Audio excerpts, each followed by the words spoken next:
कांत राधा कांत नमस्तुते तप्त कांचन गौरांगी राधे वृंदावनेश्वरी वृषभानुसुते देवी प्रणमामि हरिप्रिये वाञ्छाकल्पतरुभ्यश्च कृपा सिन्धुभ्येव च पतितानां पावनेभ्यो वैष्णवेभ्यो नमो नमः। जय श्री कृष्ण चैतन्य प्रभु नित्यानंद श्री अद्वैत गदाधर श्रीवासादि गौर भक्तवृंद। हरे कृष्णा कृष्ण कृष्णा हरे हरे, हरे Ram Ram Ram Hare Hare. Hare Krishna. Welcome all of you. So all of your nectar of instruction book is completed. I hope exams are over. Yes, Prabhuji. Yes, Prabhuji. Yes, Prabhuji. Everything got over, Prabhuji. Shloka test and OBA and closed book that exams also, Prabhuji. Okay, good. So today we are going to begin with Sri Isopanisad. So as you all must have heard before also, that in our Vedas there is Smruti Shastra and Shruti Shastra. So there are Shruti Shastras. Shruti means which are the Shastras sung by Lord. Like four Vedas are part of a Shruti, which is nothing but it is personally spoken by Supreme Person of Godhead Krishna.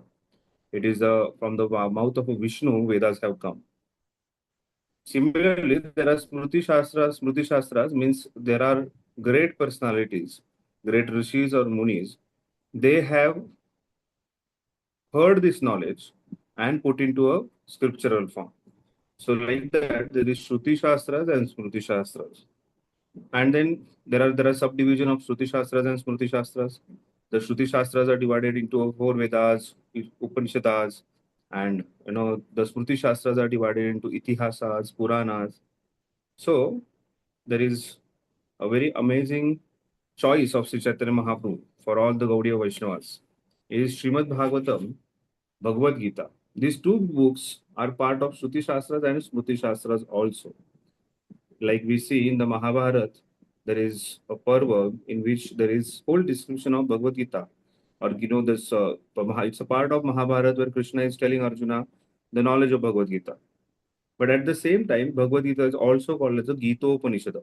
It is also one of the Upanishad where Bhagavad Gita is spoken, or the knowledge which is given by Krishna about though it is a Sankhya Yoga, it is a Karma, Jnana, and ultimately Bhakti Yoga, Ashtanga Yoga, and Bhakti Yoga. Everything is explained in that Gita Upanishad. So, Gita Upanishad is a part of a Smruti Shastra, a Shruti Shastra, and Mahabharata, being a part of Mahabharata, it is also a Smruti Shastra.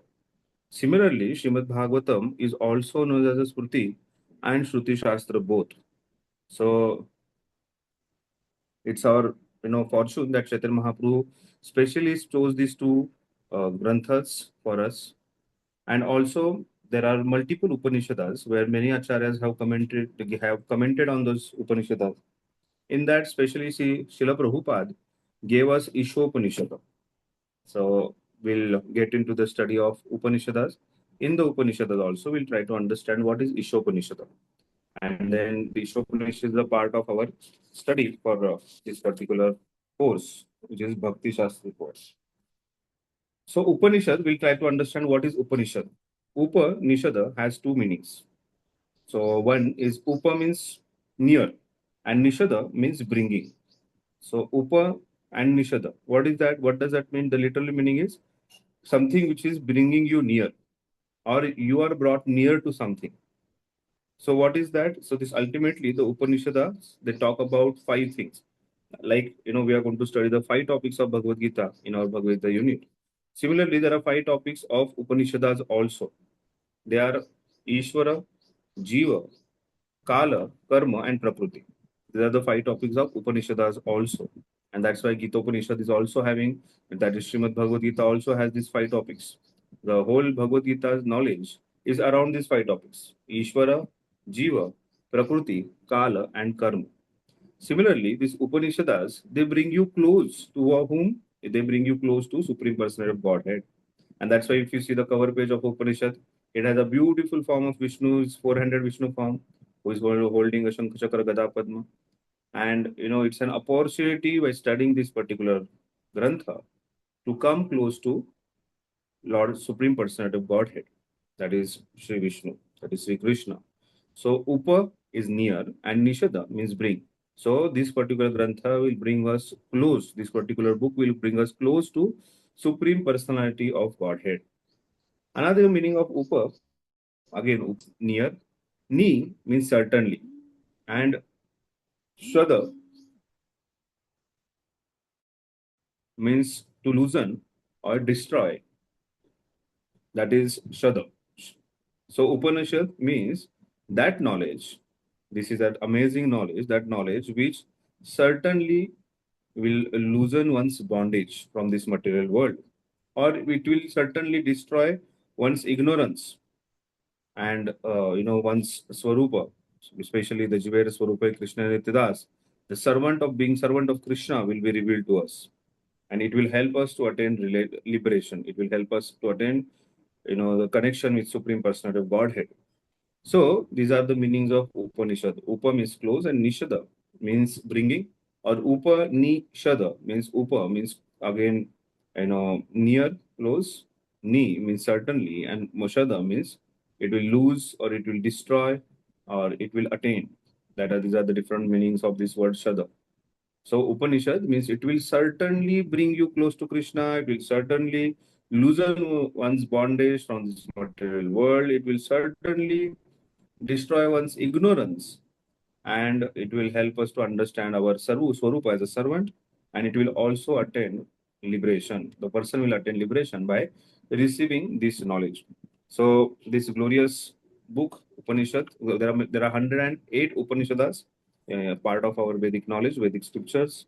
And out of this 108 Upanishads, there are 11 prominent Upanishads where many acharyas, including Shankaracharya, Ramanujacharya, Vishnu Swami, or even Baldev Vidyabhushan, Vishwanath Chakravarti Thakur, Bhaktisiddhanta Saraswati Thakur, Srila Prabhupada, our dear Srila Prabhupada, they have commented on different Upanishads. And which are those? If you read Prabhupada's Bhagavad Gita, especially, many places Prabhupada in Bhagavad Gita quotes different Upanishads. Like you must have heard about Chandogya Upanishad quoted by Prabhupada, or Taittiriya Upanishad quoted by Prabhupada. So like that, there are 11 Upanishads. In that, the Upanishad which we are going to study is Isha Upanishad. That is called Isha Upanishad. Then there is Kena Upanishad. Then there is Katha Upanishad. Then there is Prashna Upanishad, Mukunda Upanishad, Mundaka Upanishad, then Mandhuka Upanishad, Taittiriya Upanishad, then Aitreya Upanishad, Chandoga Upanishad, Brahadaranyaka Upanishad, and Shvetashvara Upanishad.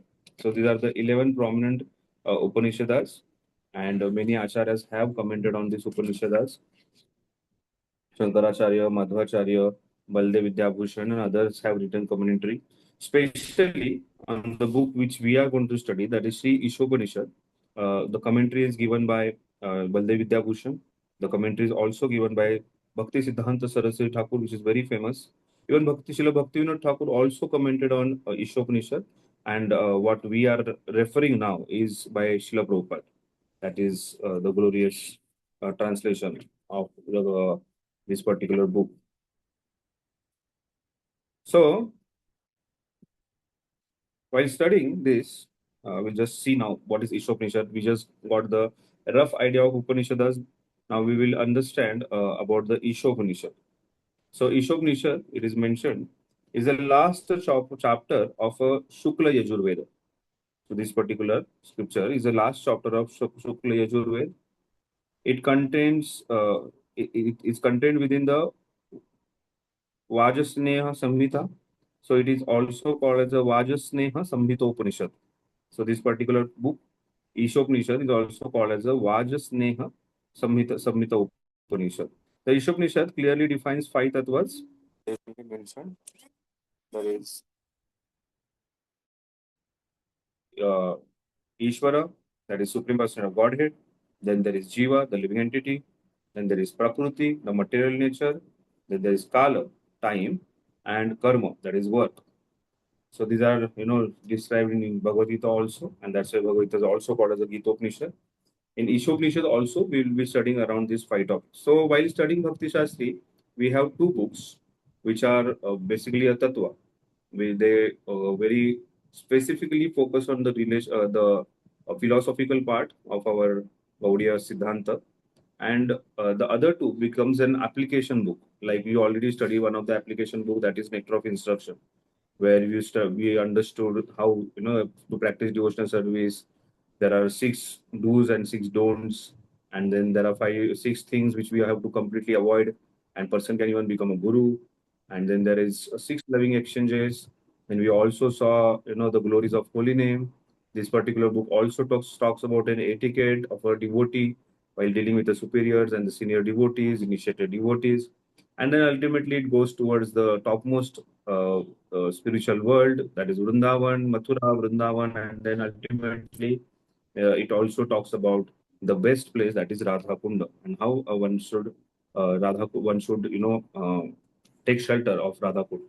So that is an application book, how person should practice a devotional service. Same is with the Nectar of Devotion, that also teaches us how one can become very, very steady in his Krishna consciousness, and his devotional service will help us to attain that devotion, or he has an opportunity to swim into the ocean of devotion, that is Bhakti Rasa Amruta, the special mellows of Bhakti, and one can swim into that ocean of compassion, of ocean of mercy, ocean of love for Krishna.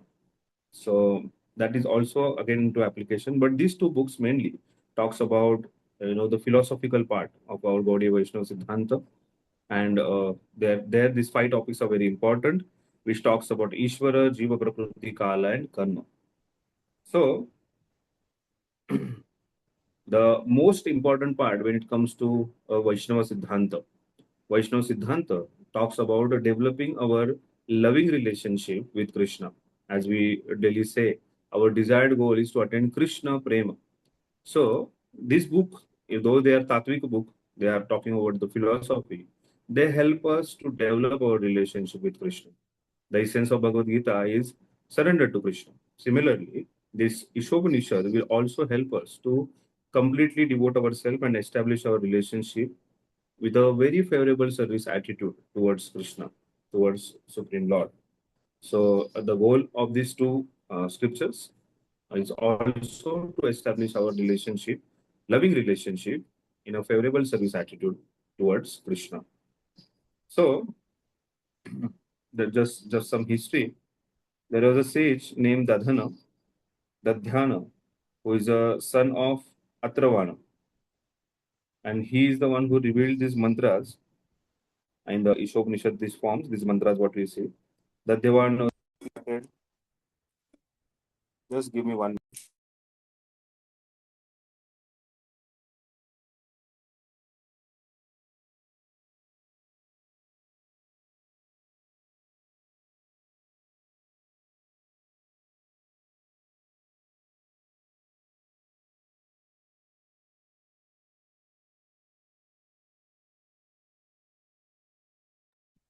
Sorry. So this Dadhyana sage was also very pure-hearted and said, he was sense controlled. His mind was completely controlled. He had great faith on the scriptures, and he was also very devoted. So his association was desired by many. So once his father approached him and to know about the absolute truth, what is the Param Satya? So we see that recently there is a series of Brihad Bhagavatamrita is going on. In that discussion, Gaurang Darshan was telling very nicely that how Devahuti Mata, she heard from Kapila Muni. Kapila Muni is the son of Devahuti Mata. She heard from him. Similarly, in this Brihad Bhagavatamrita, the discussion between Mother Uttara and Parikshit Maharaj. Though Parikshit Maharaj is her son, still she went and asked. There was very hardly few, very less time was remaining for Parikshit Maharaj to depart from this world. But after hearing Bhagavatam, Uttara goes to Parikshit Maharaj and asks that, Parikshit, please tell me what you have heard. The most important thing, what you have heard. And then there is a discussion about the Brihad Bhagavatam between Parikshit Maharaj and Uttara. Similarly, here also, the son of Atravana, Dadhyana. So Dadhyana was approached by Atravana to know about the supreme absolute truth. and then this particular Isopanisad was spoken by the Dhyana. So this is a history of this book of Isopanisad. This is also Isopanisad is also a glorification. It was glorified a lot by many sages, especially a Swayambhu Manu, praised Lord Vishnu, and it is said that these are the prayers which were offered by Swayambhu Manu while by performing an yajna to glorify Supreme Personality of Lord Godhead Vishnu. So when the Swayambhu Manu, when he retired, he performed many tapasyas and many yajnas, and one of the glorification of Lord Vishnu, which was done in the form of prayers, and these prayers are nothing but the Upanishad. So this is some history about this Upanishad. So there are 18 mantras which we are going to study, and this particular book begins with the invocation mantra. So we will study the invocation mantra. Before that, I request we'll go through the introduction. Prabhupada has given a very nice introduction. So we'll just study some part of the introduction. I request someone to please read the introduction of this book.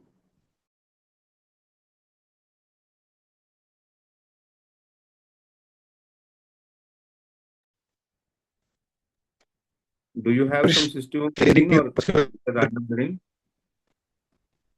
Saurabh?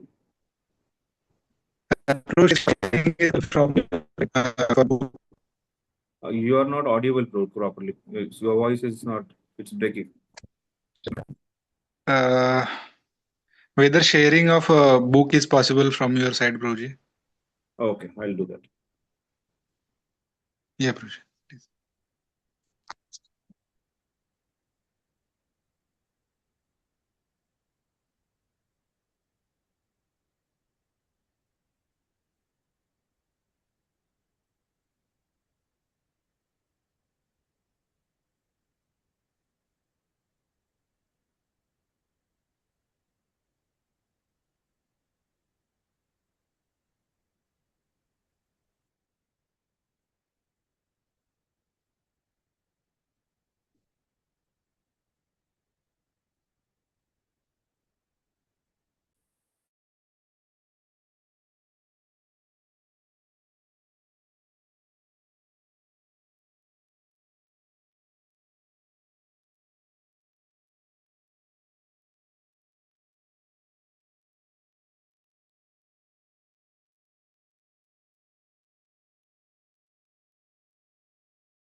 Prabhu, I'm operating through mobile. I'm finding it difficult to share. Can somebody else share? Prabhuji, Yeah. can I proceed to share this? Can I Yes. open Vedabase and Yeah, you can do that. okay, Prabhuji. Yes. I think he need to be host for that, right? Or at least co-host. I will give him.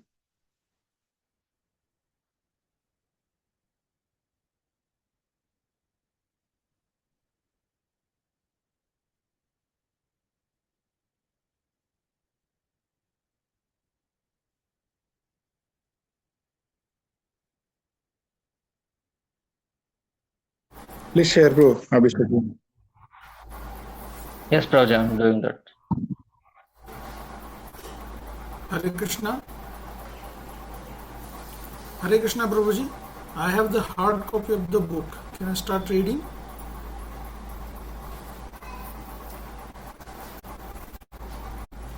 Yes, bro. Start. You can answer.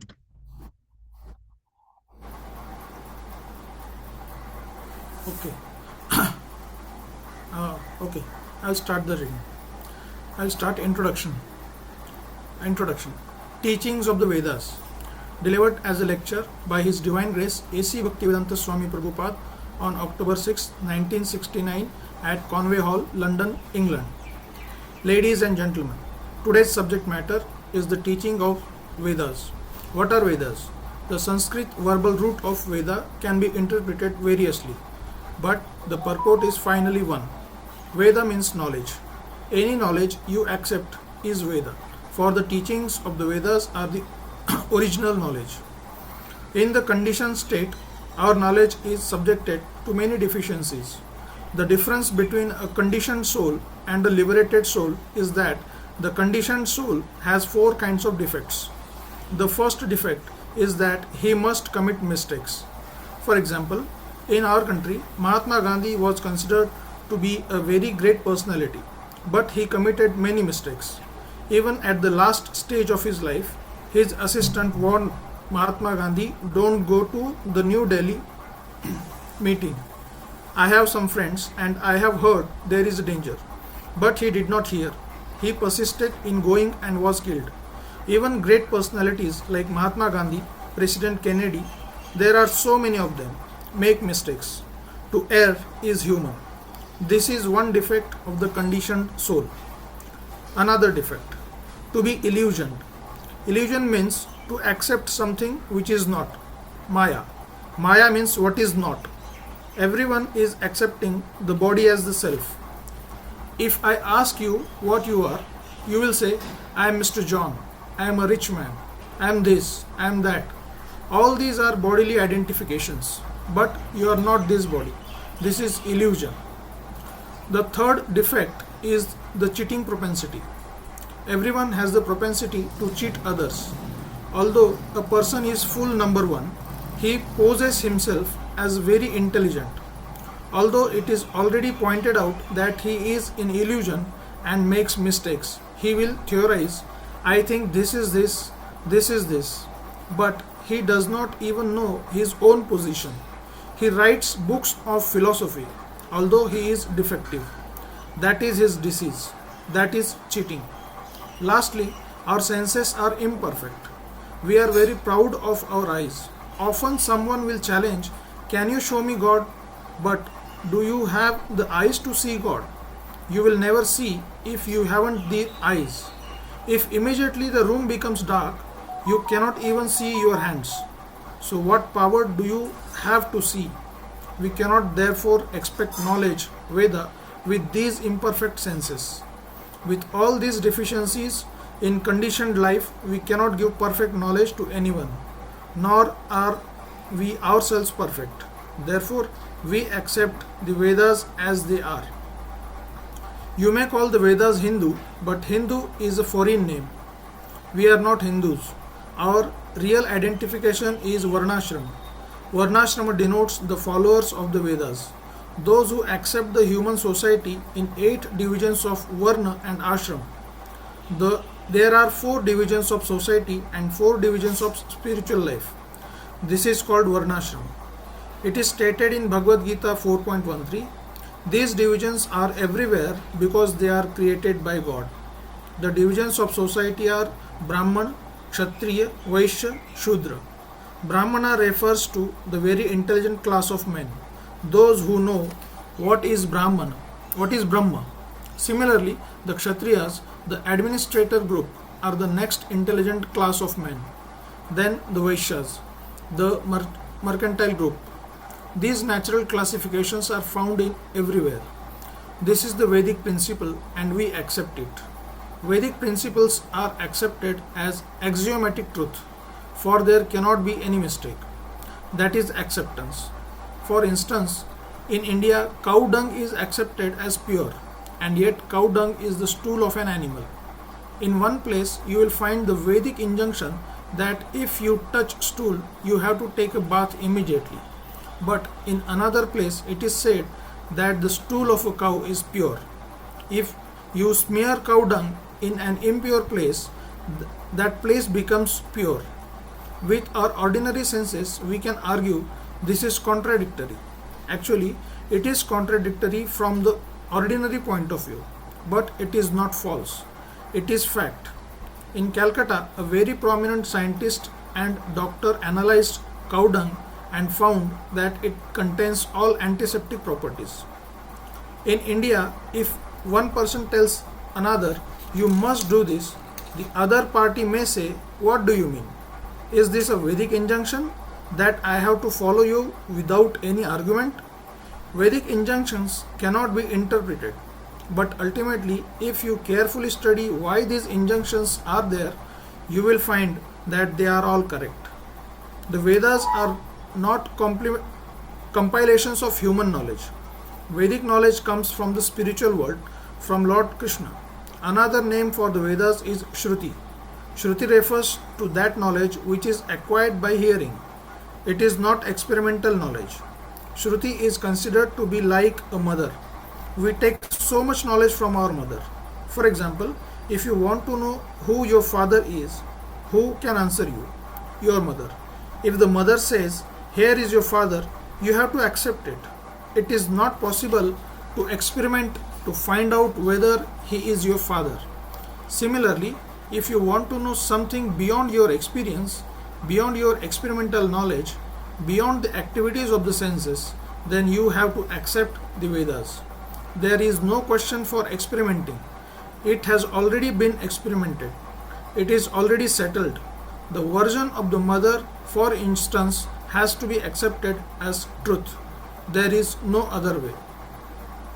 The Vedas are considered to be the mother, and Brahma is called grandfather, the forefather, because he was the first to be instructed in the Vedic knowledge.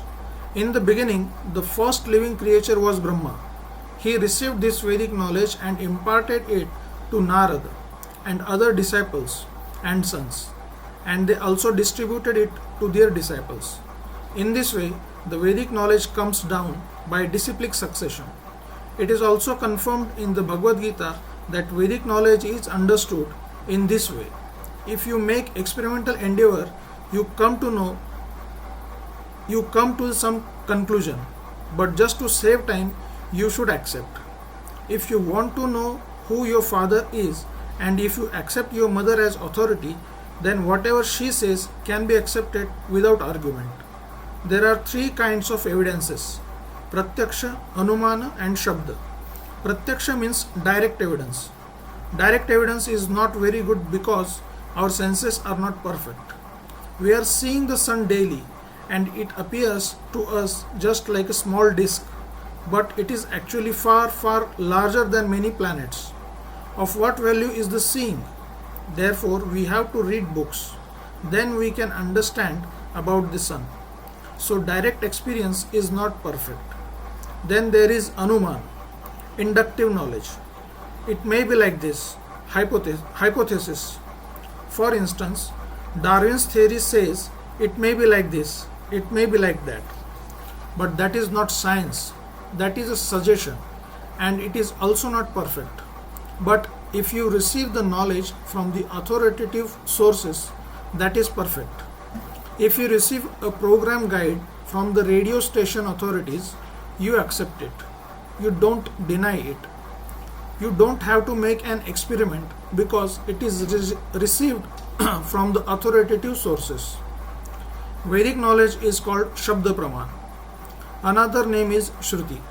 Shruti means that this knowledge has to be received simply by oral reception.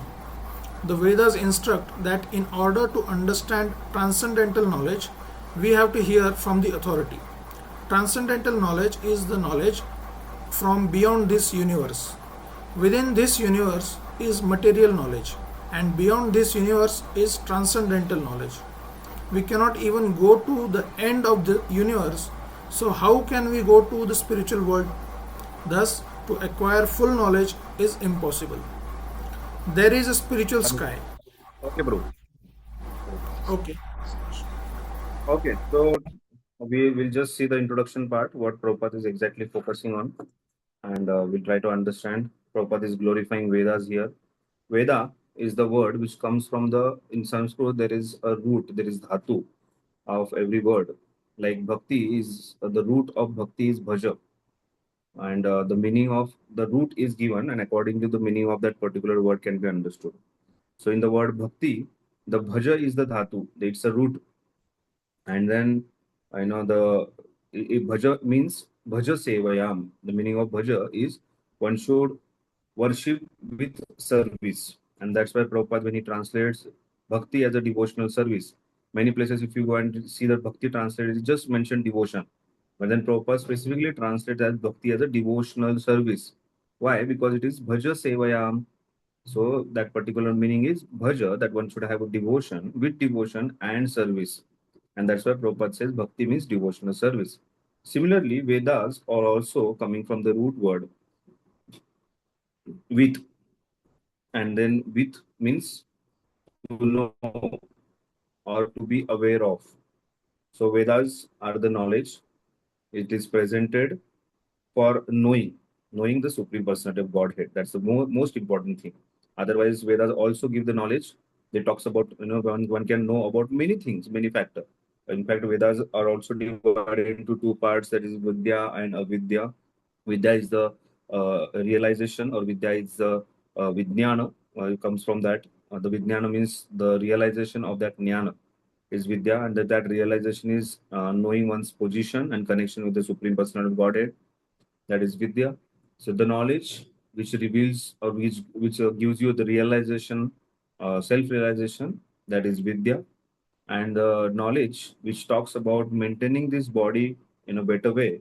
That can be Vastu Shastra, Ayurveda, Artha Shastra, or the Khagola Shastra. So many are the part of Vedas. That is Vidya, which will help us to maintain this body and soul together. And ultimately, the Vedas are to know or to be aware about the existence of Supreme Personality of Godhead and connection with the Supreme Personality of Godhead. And in the Vedas, there are many mantras which are sung, and the collection of those mantras are called as a sukta. And then collection of suktas, like there is Sri Sukta, Purusha Sukta, like that there is Sukta Manjari. There is so all the suktas, collection of mantras are there. And then collection of the suktas are called as a samhita. So Vedas are full of samhitas. There are so many samhitas are a part of Vedas. So we'll just understand the origin of the Vedas, which we are basically trying to understand the Vedic understanding, which is explained by Srila Prabhupada from his introduction. Before that, Prabhupada is focusing on a very important thing. He's telling that every human being has a four defects, and because of those four defects, one cannot understand the Supreme Personality of Godhead or the knowledge of the Vedas, or knowledge of the Upanishads, knowledge about the Ithihasas, Puranas. All that cannot be understood till the time we are struggling with these four defects: the cheating propensity, tendency to commit mistake, to be illusioned, and one more. Anybody remembers? The fourth one? Imperfect Imperfect senses. senses. Imperfect senses. So because of this, person cannot have a proper knowledge, and that's why Vedas will help us to come out of these four tendencies, or the four mistakes. Prabhupada is focusing on that, and that's why Prabhupada is mentioning that one should know the origin of the Vedas, one should know the characteristics of Vedas, and the purpose of Vedas. So we are going to see the origin of the Vedas. Like Prabhupada is mentioning in the introduction, the Vedas are not compiled by a mortal being, or the mortal beings are subjected to the defects, the four defects, and Vedas are not compiled by somebody like that. Vedic knowledge comes from, it's a perfect knowledge, and it comes from the spiritual world, and it comes directly from Lord Krishna. So it is this particular knowledge, or the Vedas are apurusheya. So apurusheya is one of the characteristics of Vedas, that Vedas are the directly coming from Krishna. So please note down that it is apurusheya. Prabhupada also mentions that Vedas are the Shrutis, and the Vedas are learned from the authoritative sources through the oral reception.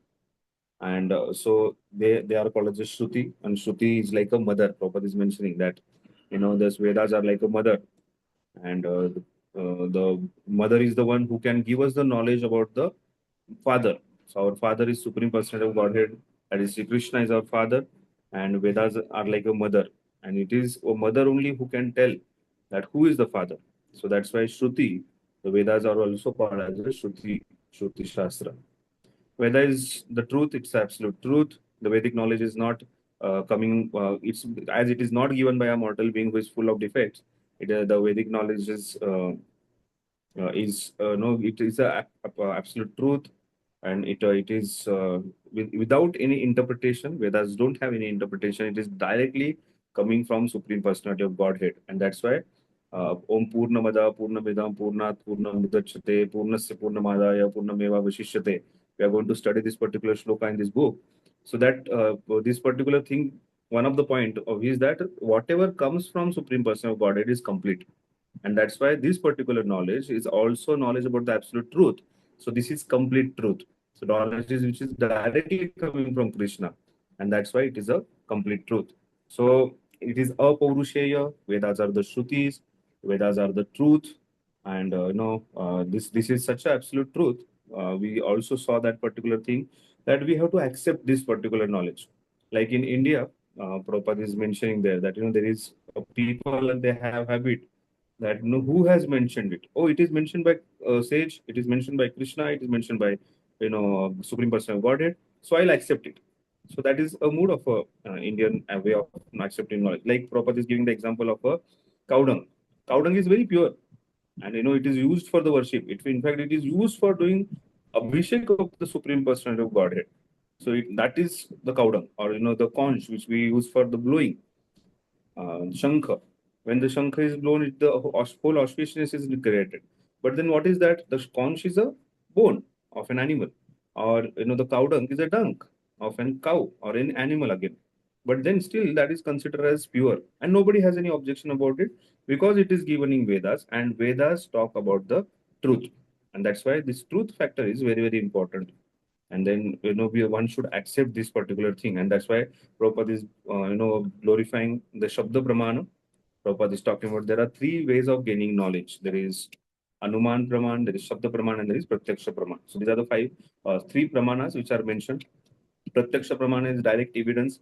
One needs a direct evidence that I will accept this particular thing, that as if I see, if God exists, show me. There are so many people challenges, but then that is not the way of knowing God.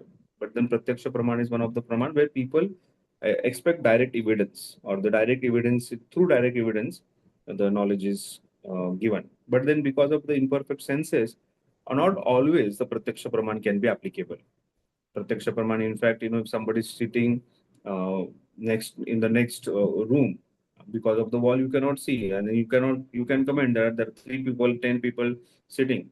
You just can speak. You just have to speculate, because your senses cannot, your eyes cannot watch somebody on the other side. So that's why because of imperfect senses, this Pratyaksha Praman is not valid. Then there is Anumana Praman, knowledge acquired by the hypothesis, or some logical reasonings. That is also not all in all, because this particular theory of Anuman, that guess, is not always correct. And then Darwin theory of evolution, Prabhupada is explaining there. That's not right. And then further, Prabhupada is talking about Shabda Praman. So Shabda Praman is the knowledge received by hearing from the authorities.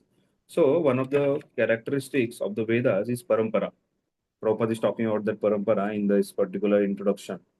So this Vedic knowledge which is coming from parampara. So Prabhupada is saying that Vedas are like Shruti, they are like mother, and the first person who received this knowledge is the Brahma. And then Brahmaji, who received this knowledge, then Brahmaji gave this knowledge to Narada. Narada gave it to his disciples, and like that, in the succession, disciplic succession, the knowledge of Vedas were given further. And then everybody was, this particular knowledge of Vedas was transformed from one person to another person. So this knowledge which is coming in parampara, and Shabda Brahman also talks about it, that knowledge which is coming in parampara has to be accepted. And that's why parampara is explained. And then Shabda Brahman is glorified here, that this disciplic succession is very, very important. We also see this in Bhagavad Gita. Bhagavad Gita also, Krishna is telling Arjuna that Arjuna, I gave this knowledge to Sun God, and then Sun God gave to his disciple, and then through the disciplic succession, this particular knowledge has come. And further he says that yoga nashta parantapa, that unfortunately this knowledge is lost. And that's why I'm again giving this knowledge, because you are bhakto se me sakha cheti, you are my devotee and you are my friend. That's why I'm again giving this knowledge. This is in the beginning of the 4th chapter, first 4 verses of Bhagavad Gita, where Krishna is talking about giving knowledge in a disciplic succession. So parampara is very, very important. So we saw Aparushaya, the Vedas are Apaurushaya, the Vedas are Shruti, then Vedas are truth, and this knowledge which is coming in parampara. And for that, Prabhupada is glorifying Shabda Brahman, and Prabhupada is telling to acquire the knowledge about the Supreme Personality of Godhead. To understand the Vedic knowledge, one has to approach Shabda Brahman. That is the best medium or best Brahmana to accept this knowledge. When we are discussing about acquiring the knowledge, Vedic knowledge, there are two systems of acquiring knowledge. Prabhupada is also talking about it. Prabhupada is saying that there is Aroha Pantha and there is Avaroha Pantha. So, Aroha Pantha is the ascending knowledge, and Avaroha Pantha is the descending knowledge. That this ascending knowledge is Aroha Pantha, where the knowledge is accepted in a ascending way. And then there is descending way, that knowledge is acquired through the right sources.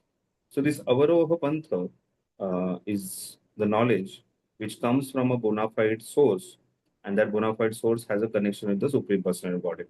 As we all are aware about the four Vaishnava Sampradaya, the Lord gave knowledge to Brahmaji, Lord gave knowledge to Lakshmi, Lord gave knowledge to Shiva, Lord gave knowledge to Chatushkumar. So it is Supreme Personality of Godhead from whom this parampara started, and then there is a Vaishnava Sampradaya. So that is what that is called as Avaroha Pantha. That Pantha, that parampara, that particular succession is Avaroha Pantha, where knowledge is given from top to down. But there is a reverse way people want to study, and then there is Avaroha Pantha, that people have ascending way. That they will, like Prabhupada is giving example that some man who wants to know who is my father. So he will do that, he will go and find out. You must have heard this example given by Prabhupada, that he'll go and find out, there are 100 men, and then he'll try to go and do a research of a DNA and this and that, and then go and try to find out hundred and thousands of examination will be done. And after that examining all of that, then he may or may not come to a right understanding who is the father. But what is Avaroha Pantha talking about? He has to go and ask mother, and then mother knowledge comes from a mother. And then mother tells that who is my father? Who is the father of that son? Or who is the father of that child? So that's very, very important. Whenever it comes to a spiritual practice, Avaroha Pantha, that's knowledge descending in a proper Guru Shishya Parampara, that is a disciplic succession, has to be accepted. That's very important. So there are two systems of acquiring knowledge: Aroha Pantha, that is ascending process; there is Avaroha Pantha, which is descending process. So knowledge has to be in a spiritual life. Whenever it comes to a spiritual practice, the knowledge should be received from the experienced one, knowledgeable one. Srimad Bhagavatam talks about two kind of sreshtas. There is Vayovruddha and there is Jnana Vruddha. So this comes in Srimad Bhagavatam, which talks about the knowledge is received by two kinds of people. One is Jnana Vruddha and one is Vayovruddha. Vayo means somebody is, because of the age, he's experienced and he's sreshta, or he's Vruddha. And with the age, he has learned a lot. With the experience which he has gone through, he has learned a lot. But there may be somebody who is early in Krishna consciousness, has studied books very nicely, understood the knowledge from the proper Guru Shishya Parampara, and then he is called as a Jnana Vruddha. So Jnana Vruddha and Vayo Vruddha, these are the two people who teaches. In that also, Jnana Vruddhas are glorified a lot, though they may be less in their age, but Jnana Vruddhas are glorified. Why? Because they have received the knowledge in a disciplic succession, which is a knowledge which is coming in a descending process. So that is very important. So Prabhupada is talking about these two systems of acquiring knowledge. Then he's talking about the pramanas, the pratyaksha pramana, anuman pramana, and shabda pramana. And that's why this knowledge of Vedas is coming from a parampara, and then that knowledge should be received in shabda pramana. When there is a description of the Vedas further, which is also spoken that there was only one Veda, that which is sung by the Lord Krishna. Like Bhagavad Gita is also song of Krishna. Yes Swayam Padmanabhasya Mukha Padmad Vinishruta.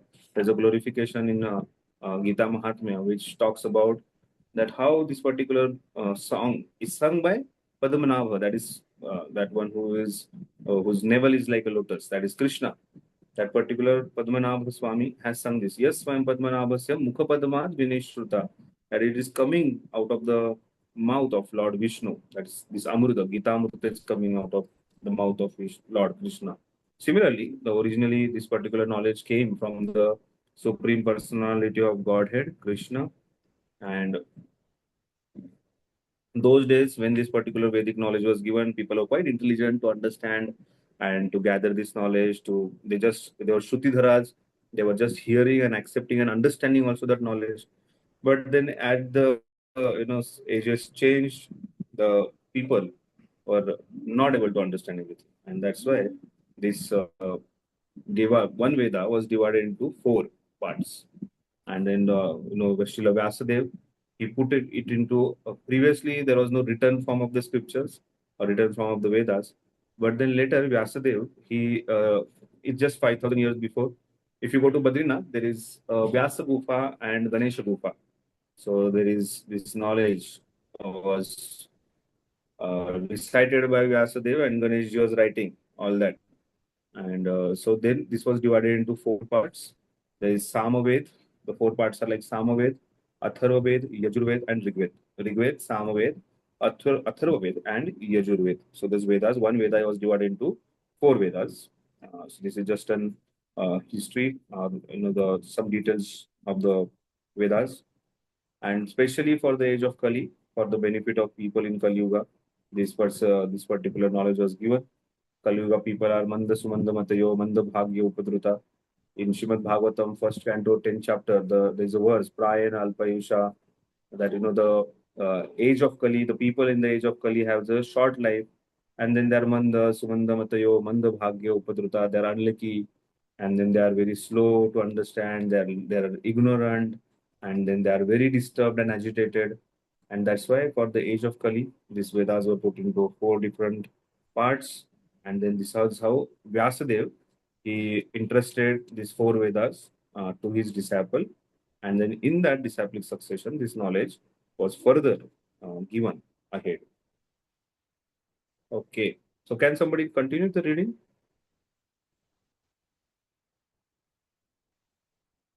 Hare Krishna Prabhuji, can I? Yes, Mataji.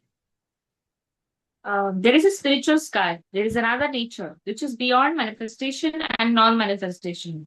But how will you know that there is a sky where the planets and inhabitants are eternal? All this knowledge is there, but how will you make experiments? It is not possible. Therefore, you have to take the assistance of the Vedas. This is called Vedic knowledge. In our Krishna consciousness movement, we are accepting knowledge from the highest authority, Krishna. Krishna is accepted as the highest authority by all classes of men. I am speaking first of the two classes of the transcendentalist. One class of transcendentalist is called impersonalist, Mayavadi. They are generally known as Vedantists, led by Shankaracharya. And there is another class of transcendentalist called Vaishnavas, like Ramanujacharya, Madhvacharya, Vishnu Swami. Both the Shankara Sampradaya and Vaishnava Sampradaya have accepted Krishna as the Supreme Personality of Godhead. Shankaracharya is supposed to be an impersonalist who preached impersonalism, impersonal Brahman, but it is fact that he is a coward personalist. In his commentary on the Bhagavad Gita, he wrote, Narayana, the Supreme Personality of Godhead, is beyond this cosmic manifestation. And then again he confirmed that the Supreme Personality of Godhead, Narayana, is Krishna. He has come as son of Devaki and Vasudeva. He particularly mentioned the names of his father and mother. So Krishna is accepted as the Supreme Personality of Godhead by all the transcendentalists. There is no doubt about it. Our source of knowledge is Krishna consciousness in Bhagavad Gita, which comes directly from Krishna. We have published Bhagavad Gita as it is because we accept Krishna as his speaking without any interpretation. That is Vedic knowledge. Since the Vedic knowledge is pure, we accept it. Whatever Krishna says, we accept. This is Krishna consciousness. That saves much time. If you accept the right authority, our source of knowledge, then you save much time. For example, there are two systems of knowledge in the material world, inductive and deductive. From deductive, you accept that man is mortal. Your father says man is mortal, your sister says man is mortal, everyone says man is mortal, but you do not experiment. You accept it as a fact that man is mortal. If you want to research to find out whether the man is mortal, you have to study each and every man, and you may come to think that there may be some man who is not dying, but you have not seen him yet. So in this way, your research will never be finished. In Sanskrit, this process is called Aroha. the ascending process. If you want to attain knowledge by any personal endeavor, by exercising your imperfect senses, you will never come to the right conclusions. That is not possible. There is statement in the Brahma Samhita, just ride on the airplane which runs on the speed of mind. Our material airplanes can run 2000 miles per hour, but what is the speed of mind? You are sitting at home, you immediately think of India, say 10,000 million miles away, and at once it is in your home. Your mind has gone there. The mind speed is so swift. Therefore, it is stated if you travel at the speed for millions of years, you will find the spiritual sky is unlimited. It is not possible even to approach it. Therefore, the Vedic injunctions is that one must approach. The word compulsory is used. The bona fide spiritual master is a guru. And what is the qualification of a spiritual master? He is one who has rightly heard the Vedic message from the right sources. And he must practically be firmly established in Brahman. These are two qualities he must have. Otherwise, he is not bona fide. The Krishna consciousness movement is completely authorized from the Vedic principles. In Bhagavad Gita, Krishna says the actual aim of the Vedic research is to find out Krishna. In the Brahma Samhita, it is also stated Krishna, Govinda, has innumerable forms, but they are all one. They are not like our forms, which are fallible. His form is infallible. My form has beginning, but his form has no beginning. It is Ananta, and his form, so many multiforms, has no end. My form is sitting here and not in my apartment. You are sitting there and not in your apartment. But Krishna can be everywhere at one time. He can sit down in Golok Vrindavan, and at the same time, he is everywhere, all pervading. He is original, the oldest. But whenever you look at the picture of Krishna, you will find a young boy, 15 or 20 years old. You will never find an old man. You have seen pictures of Krishna as a charioteer from the Bhagavad Gita. At the same time, he was not less than 100 years old.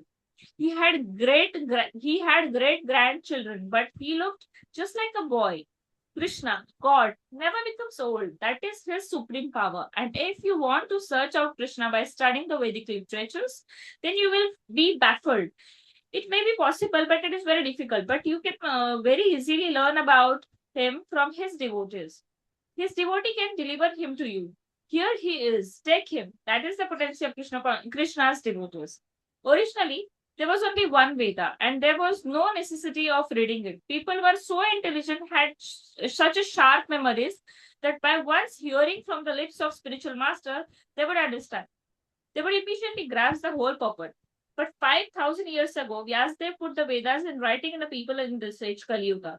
He knew that eventually the people would be short-lived. Their memories would be very poor, and their intelligence would not be very sharp. Therefore, let me teach this Vedic knowledge in writings. He divided the Vedas into 4: Rig, Sam, Atharva, and Yajur. Then he gave the charge of these Vedas to different disciples. He then thought of the less intelligent class of men, Stri, Shudra, and Dvijabandhu. He considered the woman class and the Shudra class, worker class, and the Dvijabandhu. Dvijabandhu refers to those who are born in a high family but who are not properly qualified. A man who is born in the family of Brahmana but it is not qualified as a Brahmana is called Dvijabandhu. For these persons, he compiled the Mahabharata, called the History of India, and the 18 Puranas. These are all part of the Vedic literatures. The Puranas and the Mahabharata, the 4 Vedas, and the Upanishads. The Upanishads are the part of Vedas. Then the Vyasdev summarized the all Vedic knowledge of scholars and the philosophers in what is called as Vedanta Sutra. This is the last word of Vedas. Vyasdev personally wrote the Vedanta Sutra under the instructions of Narada, his Guru Maharaj, spiritual master. But still, he was not satisfied.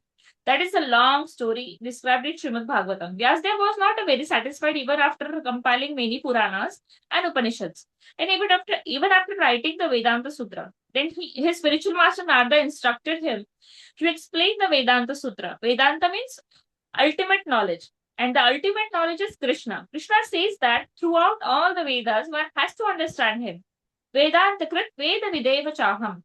Krishna says, I am the compiler of Vedanta Sutra, and I am the knower of the Vedas. Therefore, the ultimate objective is Krishna. That is explained in the Vaishnava commentaries on Vedanta philosophy. We Gaudiya Vaishnavas have our commentary on Vedanta philosophy called Govinda Bhashya by Baladeva Vidyabhushan. Similarly, Ramanujacharya has a commentary on and Madhvacharya has one. The versions of Shankaracharya is not the only commentary. There are many Vedanta commentaries, but because the Vaishnavas did not present at the first Vedanta commentary, people are under the wrong impression that Shankaracharya is the only Vedanta commentary. Shankaracharya's is the only Vedanta commentary. Besides that, Vyasdev himself wrote the perfect Vedanta commentary, Srimad Bhagavatam. Srimad Bhagavatam begins with the first word of the Vedanta Sutra, Janmadyasyataha. And that Janmadyasyataha is fully explained in Srimad Bhagavatam. The Vedanta Sutra simply hints at what is Brahman, the absolute truth. The absolute truth is that from whom everything emanates. This is the summary, but it is explained in detail in Srimad Bhagavatam. If everything is emanating from the absolute truth, then what is the nature of absolute truth? That is explained in Srimad Bhagavatam. The absolute truth explained in Srimad Bhagavatam. Sorry, absolute truth must be consciousness. He is self-effulgent. Swarat. We develop our consciousness and knowledge by receiving knowledge from others. But from him, it is said that he is self-effulgent. The whole summary of Vedic knowledge is the Vedanta Sutra, and the Vedanta Sutra is explained by the writer himself in Srimad Bhagavatam. We finally request to those who are actually after Vedic knowledge to try to understand the explanation of all Vedic knowledge from Srimad Bhagavatam and Bhagavad Gita. Hare Krishna. So, next part of the introduction, Prabhupada is beginning from that there is a verse in Brahma Samhita which talks about the going with the speed of mind. First, Prabhupada begins with the spiritual sky, and after explaining the spiritual sky, Prabhupada is talking about the speed of a mind. That mind is at one place and it goes to another place, and that's why this is somewhere it's mentioned in Brahma Samhita. So there's a verse in Brahma Samhita which talks about it. Panthastha koti satavatsara sampragamyo vayo ratapi manaso munipungvanam. So that particular verse is yat patra vichinta tatve govindamadi purusham tamaham bhajami. I worship the Govinda, the primeval Lord. The path to his abode is not attained even after traveling for hundreds and millions of years at the speed of mind and wind.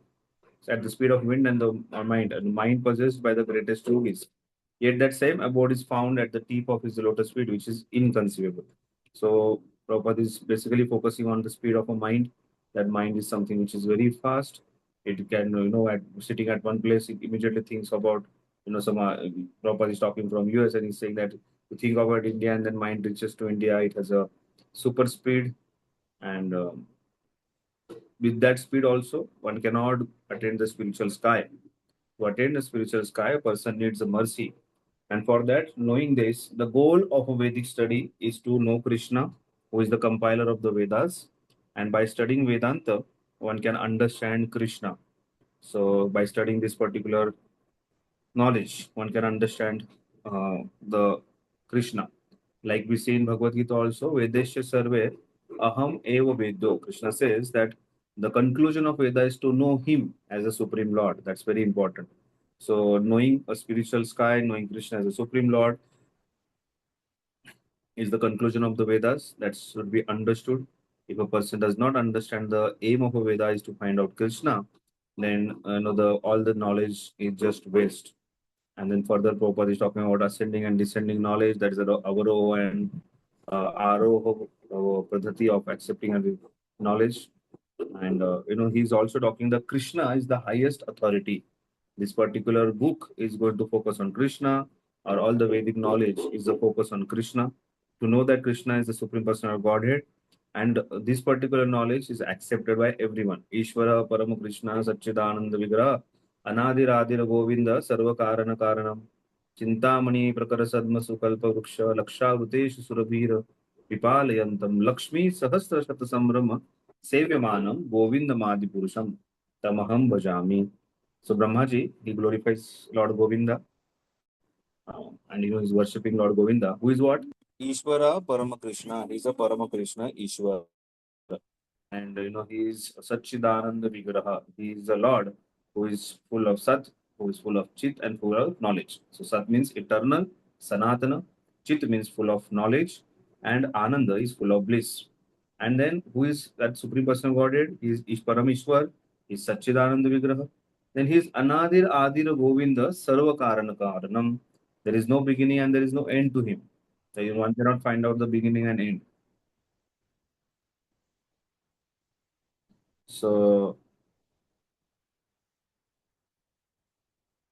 and then that Lord who is Govinda, who is the protector of the cows, or who is also protector of our controller of our senses, who that Supreme Personality to Godhead, is Sarva Karana Karanam. He is the cause of all causes.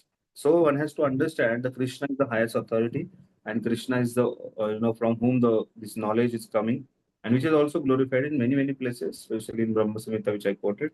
So there are many Vaishnava Acharyas who also glorify Krishna as the Supreme Personality of Godhead. There's Ramanujacharya, Madhvacharya, there's Vishnu Swami. Apart from that, even Shankaracharya from the Advaita school, from the Advaita Pantha, Advaita knowledge, he is also glorifying Lord Krishna as the Supreme Personality of Godhead. And then Prabhupada is saying that he is quoting the name of Devaki and Vasudeva as a mother father of Krishna. So he is also talking about the personal form of Krishna, that is Bhagavan Swarupa of Krishna. And that's why Shankaracharya is also glorified. In fact, Shankaracharya, he's that famous song, Bhaja Govindam, Bhaja Govindam, Bhaja Govindam Mudamate. So there also he's telling that one should worship Govinda. Bhaja Govindam, Bhaja Govinda. Hey fool, please worship Govinda, please worship Govinda, his request. And Shankaracharya has also written many Ashtakams. There is a famous Ashtakam called Panduranga Ashtakam, which is glorifying the beauty of Lord Vithala. And apart from that, there are many other glorification which is done as of a personal form of Supreme Person of Godhead, and he has also accepted Krishna as the Supreme Person of Godhead. So Krishna is the supreme authority which is accepted by everyone, and that is the glorious thing. So, what we saw about the origin, characters, and the purpose of the Vedas, it is a Apaurushaya, that this knowledge is directly given by Krishna. This is a Shruti Shastra, or this is a Shruti, which is very important, which is like a mother. And this Shruti talks about truth, absolute truth, and whatever given in the Shruti Shastra or Vedas is a truth, like a cow dung or the conch example is given. Then this Shruti Shastras, the knowledge was given to Brahmaji, and then it comes to Narada Muni, and then in the parampara, this knowledge further descended. This knowledge was originally was in the one Veda form, but eventually, especially for the age of Kali Yuga people, it was divided into 4 forms by Vyasadeva. The compiler of the Veda is none other than the Vyasadeva. Srila Vyasadeva is also called as a literary incarnation, literature incarnation of Krishna, of Godhead. And he's that Vyasadeva who gave this Vedanta sutras. Further, Prabhupada is talking that this knowledge was put into 4 Vedas by Vyasadeva, and Vedanta Sutra is the commentary on the Vedanta, all the Vedas. And that's why many acharyas have given their commentary on Vedanta Sutra. And Prabhupada is saying that there is just a famous Vedanta Sutra commentary by Shankaracharya, and everybody says that Shankaracharya's commentary is all in all. But it is not the case. There are other acharyas also, like Ramanujacharya, Madhvacharya, also given a commentary on Vedanta Sutra. And those days, this is a story which comes in maybe around 300-400 years, 300-400 years before, in between that time, where Gaudiya Vaishnavas, they were not having a commentary on Vedanta Sutra. And there were Ramanandis, they started accusing that your sampradaya is nothing but the sentiments, it's just about chanting and dancing. And we don't accept you as the authority, we don't accept you as authentic sampradaya. So that's why there was a need to present this. And then by that time, Srila Vishwanath Chakravarti Thakur was very old. And then he requested Baldev Vidyabhushan to go and present a Gaudiya with Siddhanta. So if you go to Jaipur, near Jaipur, there is a place. I forget the name of the place, where there was a Galta? Galtaji. So there's a place called Galtaji, And then at that place, there was a debate organized between the Gaudiya Vaishnavas, Gaudiya scholars, and the Ramananda scholars. And then that debate was organized by a king, and then everybody is waiting there. And then the Ramanandis, they started quoting from Vedanta Sutra. And they said, where is your commentary? You have come for the debate, then you should have your book. Come with your book. So he said, oh, I was supposed to come with the book. I forgot the book. I'll go to Vrindavan back and get the book. So Baldev Vidyabhushan came back to Vrindavan. He went in front of Radha Govindji and he started praying to Radha Govindji. He said, I'm supposed to go tomorrow. You just have today's night. If you want us to win, or you want us to present a Gaudiya Siddhanta or Gaudiya presentation on Vedanta Sutra, you please give the book to me. And then that's how the prayer was offered by him to Govindji. And then Govindji comes into his dream and then he wakes him up and say that start writing, I'm giving you the commentary. And then Govindji comments, Govindji is narrating, and then Baldev Vidyabhushan is writing this whole thing. And then this particular book, Govindji said, name it as a Govinda Bhashya. So this is none other than the Bhashya, the words spoken by Govindji himself. And then when Vidyabhushanji, Baldev Vidyabhushanji went and started presenting this in front of these Ramanandis and the king, he started quoting, he started narrating, he started reading this Govinda Bhashya. And they were not able to understand anything. And then they surrendered completely, saying that whatever you have presented is not understandable by us. And your commentary of the Vedanta Sutra is the best commentary amongst all. And that's why this Govinda Bhashya became a famous Vedanta Sutra commentary from Gaudiya Vaishnava Siddhanta, or for a Gaudiya Vaishnavas. But then Prabhupada is mentioning that Shankaracharya's commentary on Vedanta Sutra is very famous. Like you must be remembering that pastime of Lord Chaitanya going to Prakashananda Saraswati's house, where all the big Maharathis, big sannyasis, very effulgent sannyasis were sitting. And then, when they're sitting, Chaitanya Mahaprabhu went and sat outside the house. But then Chaitanya Mahaprabhu was so effulgent that, they invited Chaitanya Mahaprabhu and accepted him as authority. But then they were asking that, what about Vedanta Sutra? You're talking about the holy name, chanting the holy name of Krishna as the Supreme Lord. But you should speak from Vedanta Sutra.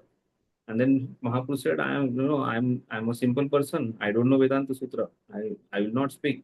So that time it was like consider Vedanta Sutra commentary of Shankaracharya as the all in all.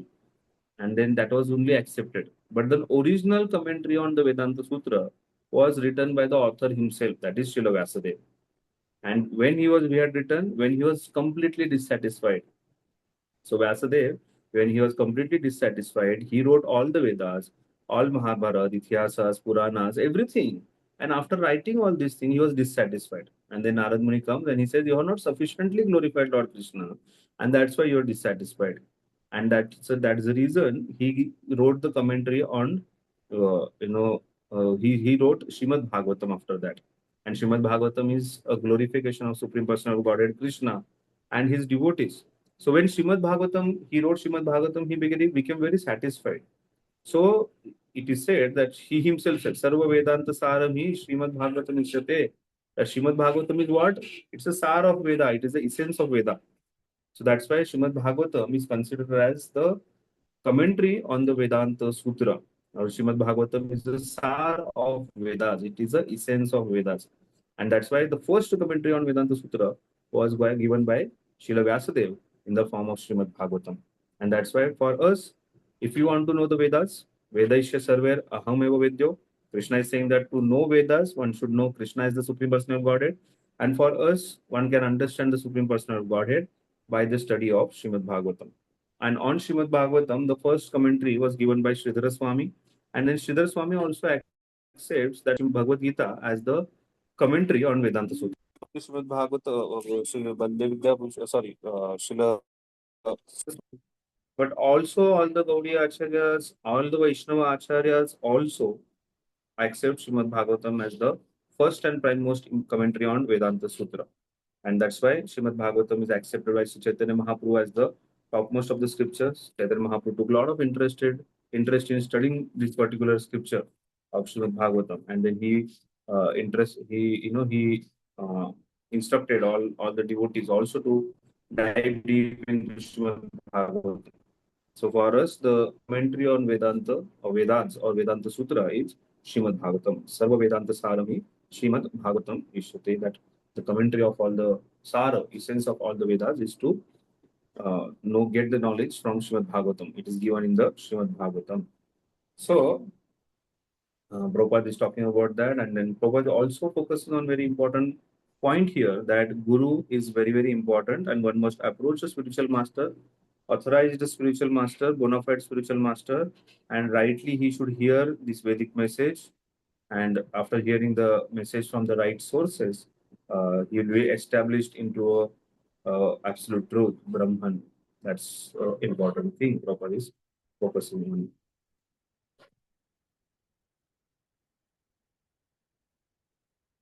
Okay.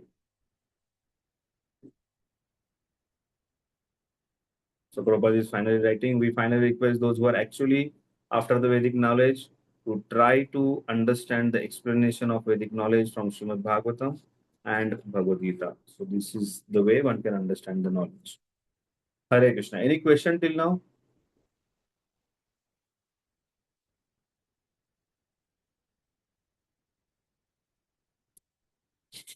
I'll just revise in a few minutes.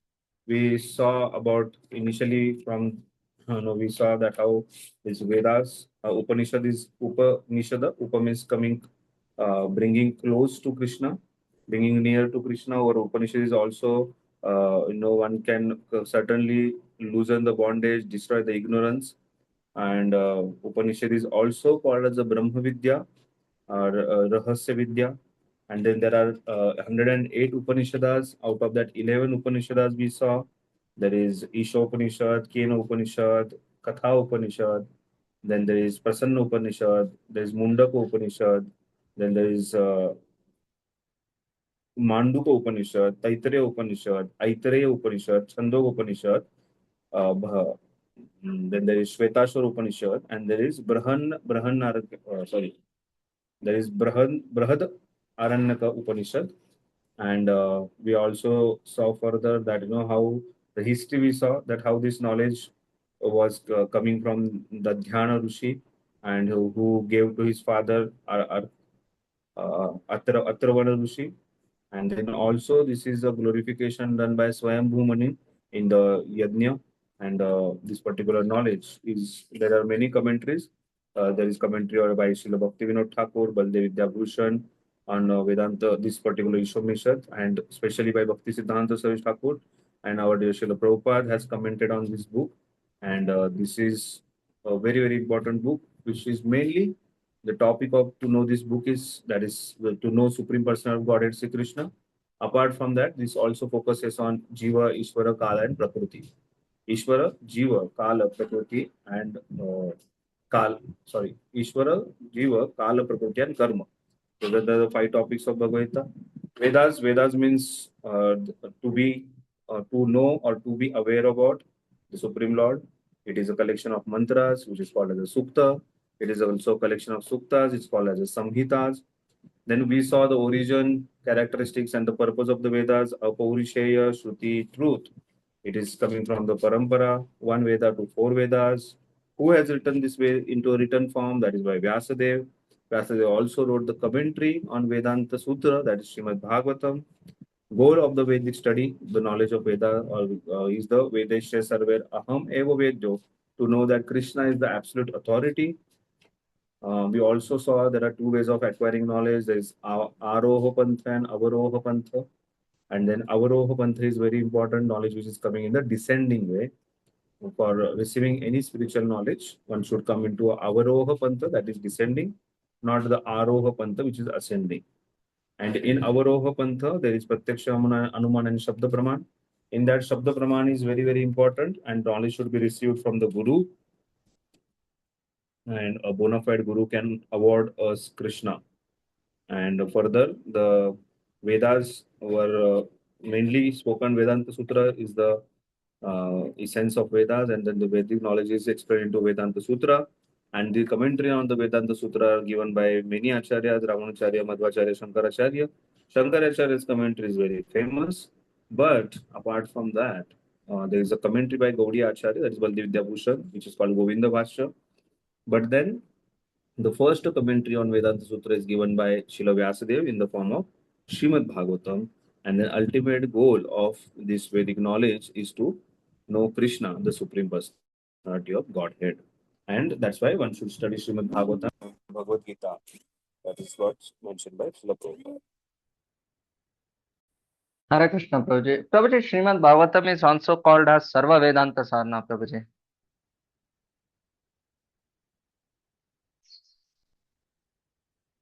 Hello, Prabhuji. Am I audible, Prabhuji?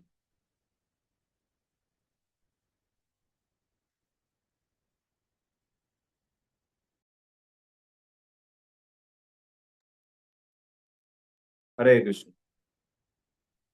So, anybody has any question? Prabhuji, Srimad Bhagavatam is also called as Sarva Vedanta Sara. Anna, Prabhuji. Yes. Sarva Vedanta Sarami. There is a shloka which comes in 11th canto of Srimad Bhagavatam, which talks about this. Srimad Bhagavatam is the essence of all Vedanta or all the Vedas. So Vedanta Sutra is a like you study a formula in your mathematics, that a square plus b square, and then there is an explanation about that whole thing, and then you come up with the solution with using those formula. Similarly, there are sutras which explains the Vedas or the Vedic module or Vedic themes. They're put into a sutra form. Like one of the sutra, if we have to discuss, Athato Brahma Jigyasa, what we very often speak about. So it's a Vedanta Sutra. So what is that Athato Brahma Jigyasa? Knowing about the Brahma. But knowing about Brahma means what? There is so much detail. To know about Jiva, know about the Ishvara, and know about the connection between Jiva and Ishvara is about the Jigyasa. Then there's whole description about Brahma Jigyasa. So like that, all these Vedas are put into Vedanta Sutra form, into a formula form. And Srimad Bhagavatam is a commentary on those Vedanta Sutra, which is compiled by Srila Vyasadeva. Okay, bro? Okay, Prabhuji. Thank you, Prabhuji. Anyone Hare else? Krishna, Prabhuji. Yes. Prabhuji, I have one question. Prabhuji, Prabhupada wrote here the two qualifications of a bona fide spiritual master, where he mentioned one is he should rightly heard the Vedic knowledge from a right source, and second he mentioned that he must practically be firmly established in Brahman. Prabhuji, what does it mean? So Guru is the one who must approach a bona fide spiritual master, and one should have received the knowledge from bona fide spiritual master. That's very easy to understand, and Prabhupada is focusing that because of the Shabda Brahman or Avaroha Pantha of descending way of accepting knowledge. Second thing, firmly established in Brahman. So here the word Brahman, even in Bhagavad Gita also, there's a shloka which comes there which talks about Brahmagni, Brahmahavi, Brahma Isha. So there are 5 times in the same shloka word Brahma comes. So that shloka is misinterpreted by many Brahmavadis, many impersonalists, saying that here Krishna is talking about Brahma, Brahma, Brahma 5 times. He's just talking about the Brahma Jyoti. He's just talking about Brahman. But then, if you understand through a Vaishnava Paddhati, that the 5 words are having a 5 different meanings of that. Similarly, here then when it is said that is firmly established in Brahman, the spiritual master should be firmly established in Brahman. So we have to understand that as the absolute truth. And then absolute truth, which is a Parama Satya, it has 3 features. One is Brahman, Paramatma, and Bhagavan. So when it is spoken about the spiritual master, there may be somebody who has a spiritual master who is Brahmavadi, somebody may be a Paramatmavadi. And for us, it is a worshippers of personality form, that is Bhagavan. And that's why for us, the Brahman understanding, the knowledge of it should be established in Brahman, that means Bhagavan. It should be completely established into a Bhagavan form. So that is the understanding of us when it is mentioned that Brahma. So many times Brahma is also called as a Paramasatya. And then Param Satya has the 3 features that we have to understand. So absolute truth is also many times called as a Brahma. Okay. Thank you, Prabhuji. Anybody else?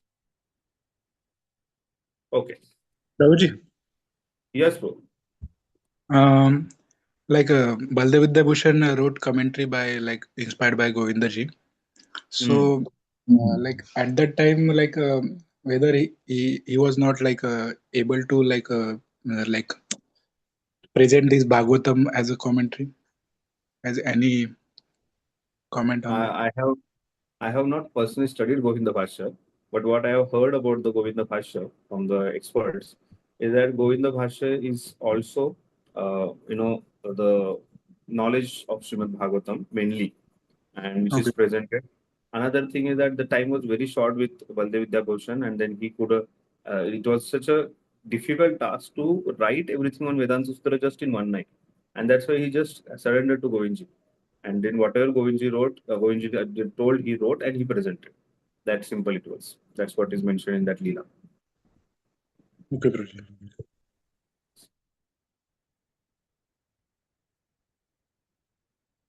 Anyone else wants to ask something?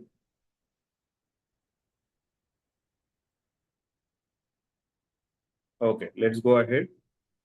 So we'll just try to understand these 18 shlokas of Sri Isopanisad, the Srimad Isopanisad at glance, some summary understanding of this book.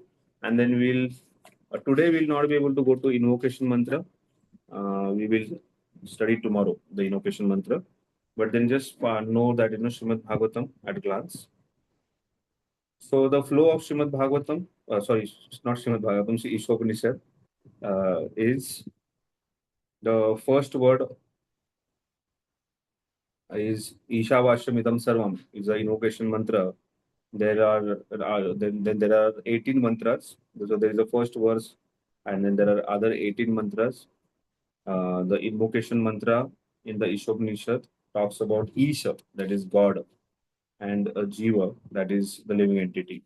So the first verse, the first verse is Ishavashamidam Sarvam. Invocation mantra is Om Purnamada. The first word itself begins with Isha, that is Ishvara. Ishavashidam Sarvam Yat Kinchit Jagatam Jagat.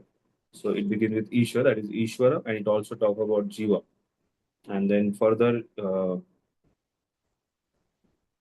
there is a living in the harmony with the Isha, that is with Ishvara, how one can live with the harmony with Ishvara.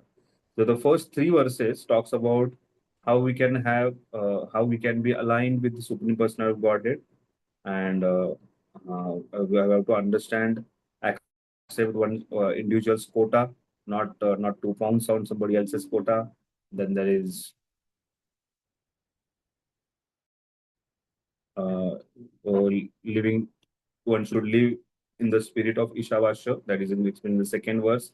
So, and then the third verse talks about the materialistics are how they are destroyer of the soul, they are the killer of the soul, and they are destined for the hellish planet. They're supposed to go to hellish planet. So if somebody is not aligned with Krishna, they will suffer into the hellish planet, and that is the case with the materialistic person. So the first three verses is talking about one should live in harmony with Krishna. Also, first invocation mantra, that is Om Purnamada, Om Purnamidam, Purnat Purnamudachyate, Purnasya Purnamadaya, Purnameva Vashishyate. This particular shloka is also talking about living in harmony with Krishna. So, first four shlokas, which includes invocation prayers and the three mantras, they are talking about living in harmony with God. Okay. Then there is verse number 4, 5, 6, 7, and 8. That talks about spiritual vision. So if somebody who is aligned in a harmony with God, then he can have a spiritual vision. So through the spiritual vision, he can understand Krishna is achintya, inconceivable. Then he is beyond our limits of understanding. Then he is one can have a vision which is equal vision, which is also spoken in Bhagavad Gita, that Pandita Samadarshina, that how a intelligent or a Pandita, he has a equal vision. Or there is this Sthita Pragyasya Ka Bhasha, when Arjuna asked this question, Krishna there also talks about a equal vision. Then because of the spiritual vision, person is a equal, and that is mainly because he can see Paramatma in the heart. So developing a equal vision, that is explained in verse number 6 and 7. And also equal vision can be established by developing this understanding that everything belongs to Krishna and everything is in relationship with Krishna, by which person can develop an equal vision. And then further it is in the verse number 8, attending the Lord who has a divine qualities. So the first 4 verses talks about living in harmony. The next 5 verses talks about the spiritual vision, and because of the spiritual vision, and one can attain the Lord who is full of divine qualities. Then verse number 9, 10, and 11 talks about Vidya and Avidya. As I was explaining, that Vedas can be divided into two forms, Vidya and Avidya. So that is understood here, that there is Vidya and Avidya. Avidya is, ultimately leads to a delusion. It leads to darkness. It is misguided Vidya leads to a greater darkness. So if somebody is just focusing on Avidya, he will just going into a darkness. But if somebody is balanced about Vidya and Avidya, he attains mukti. He is granted immortality. It's mentioned here. So there is balance. There has to be balance of Vidya and Avidya. Vidya is Vijnana. Vijnana means realization, realization of the absolute truth, realization of the self, and the connection of the self with absolute truth. That is Paramatma. Atma का परमात्मा के साथ जो संबंध है, that is realization, self-realization. But avidya is mainly about focusing on the material body or material. So that's why avidya is not all in all. In fact, avidya will lead one to a ignorance, but vidya will lead one to a spiritual realization. So there has to be balance between avidya and vidya. That's important. So that is still verse number 11. Then verse number 12, 13, 14 talks about Sambhuti and Asambhuti. So again, Asambhuti is the one which leads to a greater darkness, a result of worshipping Sambhuti and Asambhuti, and then knowing both Asambhuti and Sambhuti, it grants immortality, which is explained in the first. So Asambhuti is Devata worship, and Sambhuti is the worship of the impersonal absolute, that is Brahman. And there is explanation about Sambhuti and Asambhuti. So Asambhuti is worship of Devata. So Devata worship will lead one to a just being a part of this material world into a darkness. And one who is worshippers of Asambhuti will get, again, will be granted immortality. Then there is further last 4 verses, 15, 16, 17, 18, talks about prayers to the Lord. So there are nice prayers which are offered, and the glorification of the Lord. So the prayers, it's a very humble, prayerful mood. Oh Lord, please remove your effulgence and reveal your form. Then please remember all my services. And also, please, oh Lord, please destroy all my sins. So like that, the 18 verses are completed. I'll just revise once more. The first invocation mantra talks about the complete Lord and the sources of the complete ultimate complete unit.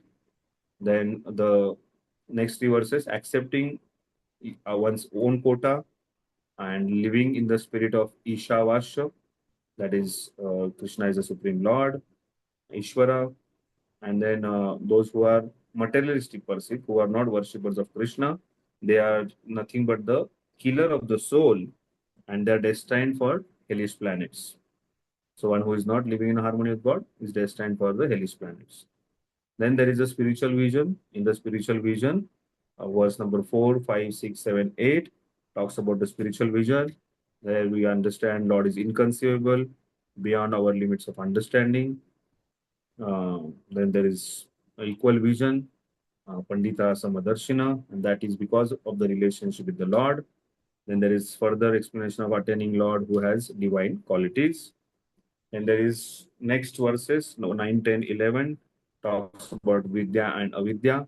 One who is into Avidya is in the darkness, ignorance, and one who is having a Vidya, he can attain Mukti. So there has to be balance between Vidya and Avidya. Then further it is a Sambhuti and Asambhuti. Asambhuti is worship of the Devata, Sambhuti is worship of the absolute truth. And that's why Sambhuti's worship is the one which will result into immortality.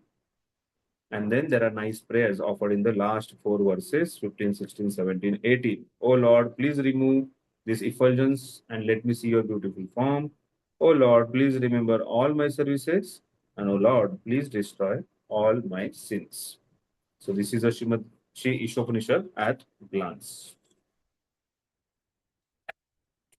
Anyone wants to ask something?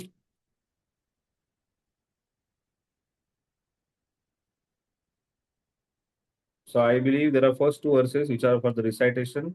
So please by heart, they are very nice verses from Isopanisad. So please by heart those. We will also recite them in tomorrow's class. We will study first two verses tomorrow.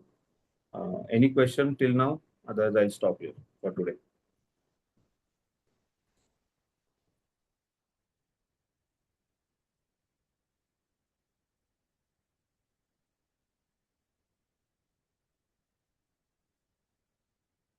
Okay, so we'll stop here. Sarapru, we'll stop here. Thank you very much. Srila Prabhupada ki jai. Sri Isopanisad ki jai. Yeah. Thank Hare you, Krishna. Prabhuji. Thanks Thank for you, wonderful Prabhuji. class, Prabhuji.